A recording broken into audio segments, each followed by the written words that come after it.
Yoshua tabla veve nelia. Wogugbonu babla la woye le Sikem. Yoshua yo Israel vio katan. Ope pome opa mechichio. Tato kple vondrola osia ƒoƒu de Sikem. Le Mawu ŋkume.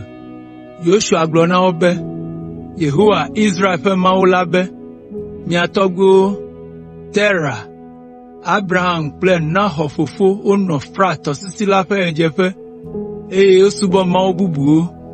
Ke mekplɔ Abraham, mia tɔgbui, tso anyigba ma dzi, na wòtso tɔsisi la, eye mekplɔe va Kanaan anyigba dzi. Mena eƒe dzidzimeviwo sɔgbɔ to via Isak dzi.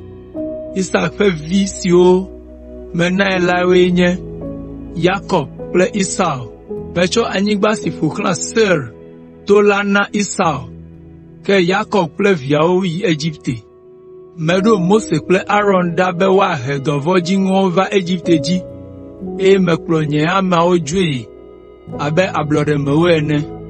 Ke esi woɖo Ƒu Dzĩ la nu la, Egiptetɔwo kplɔ wo ɖo kple tasiaɖam kple sɔwo.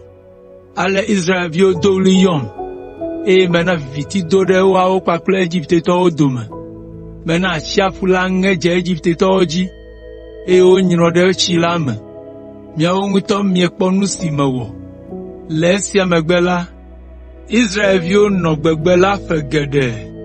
Mlɔeba la, mekplɔ mi va Amoritɔwo ƒe anyigba dzi, le Yɔdan tɔsisi la ƒe akpa kemɛ. Afi ma tɔwo wɔ aʋa kpli mi. Ke metsrɔ̃ wo, eye metsɔ woƒe anyigba la na mi.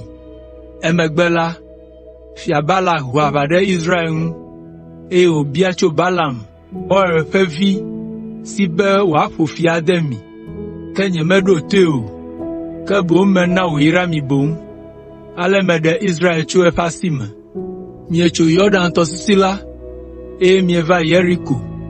Afi ma tɔwo wɔ aʋa kpli mi abe ale si Amoritɔwo, Perizitɔwo, Kanaantɔwo, Hititɔwo, Girgasitɔwo, Hivitɔwo kple Yebusitɔwo sia wɔ ene. Wowɔ aʋa kpli mi ɖekaɖeka, gake metsrɔ̃ wo ɖa. Meɖo nudzodzoe tamewo ɖe mia ŋgɔ, be woanya Amoritɔ ƒe fia eveawo kple woƒe amewo. Menye miaƒe yiwo alo aŋutrɔwoe he dziɖuɖu vɛ na mi o. Metsɔ anyigba si ŋu mieku kutri le o, kple du siwo mietso o, du siwo me miele fifia la na mi. Metsɔ waingblewo kple amitiwo na mi hena miaƒe nuɖuɖu, togbɔ be menye miawoe de woƒe agblewo hã. Eya ta mivɔ̃ Yehowa, eye misubɔe kple dzi blibo le nyateƒe me.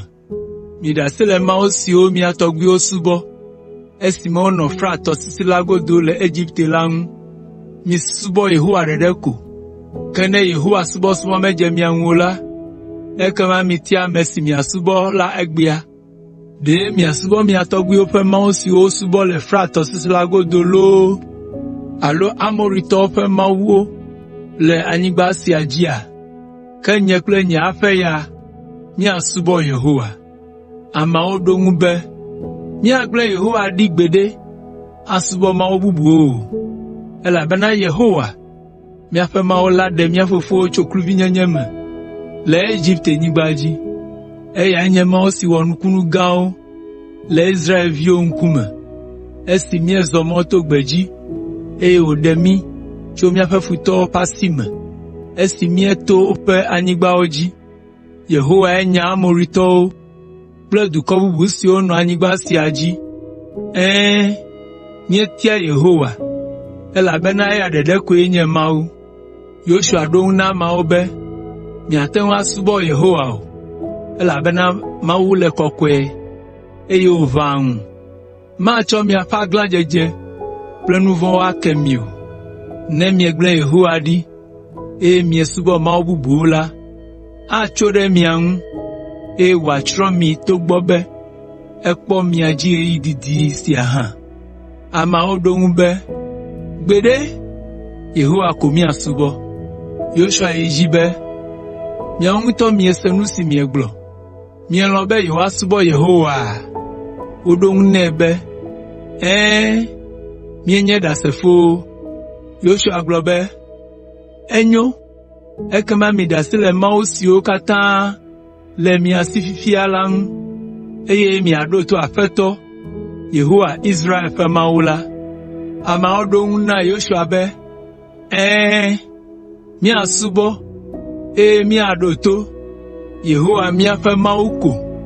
Ale Yoshua bla nu kpli wo gbe ma gbe le Sikem, eye wòtsɔ wo de nubabla mavɔ me kple Mawu.